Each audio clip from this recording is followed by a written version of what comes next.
What if the secret to fighting obesity has been hiding in one of nature's most terrifying predators? Yeah, I'm talking about snakes. Specifically, the Burmese python, a creature that can eat a full-grown antelope and then fast for a year. But here's the twist: scientists aren't just fascinated by their ability to survive without food. They found a molecule in python blood that might revolutionize how we treat obesity in humans. And honestly, this discovery feels like something straight out of a sci-fi movie. Let me break this down. Pythons aren't just big, they're metabolic miracles.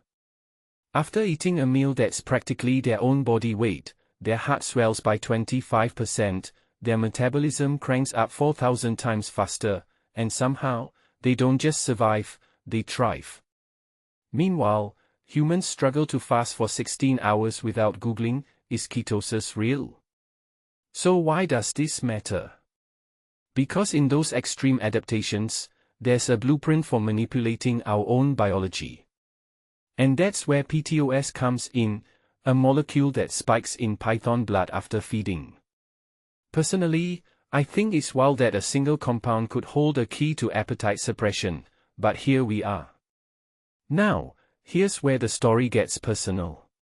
When researchers gave pTOS to obese mice, the mice ate less and lost weight, no major side effects.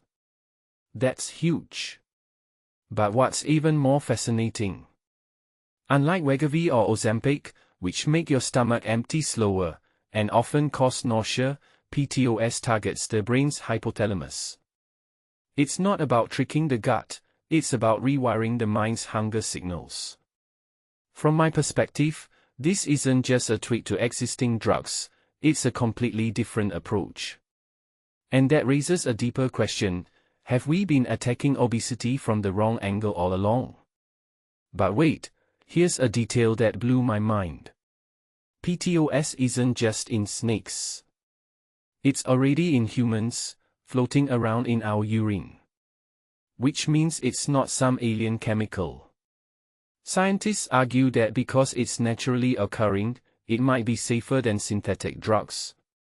What many people don't realize is that this isn't a snake poison turned miracle cure, it's a compound we've had all along.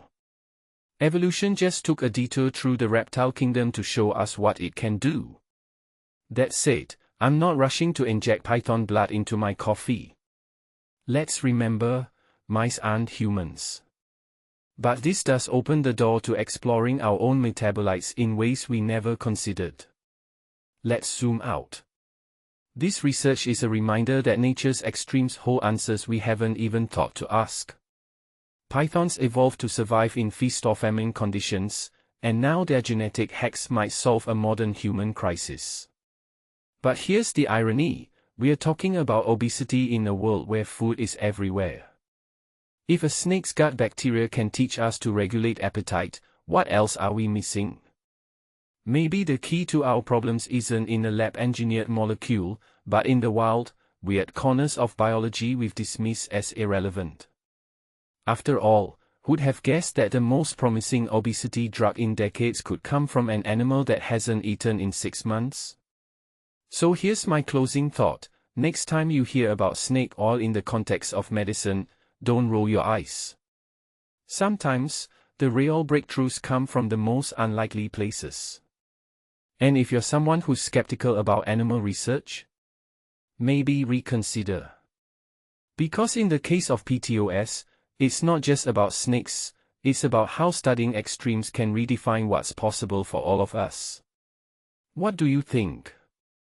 Could this be the future of weight loss, or are we overhyping a lab result? Drop your thoughts below. I'm curious to hear if you'd ever consider taking a drug inspired by python biology.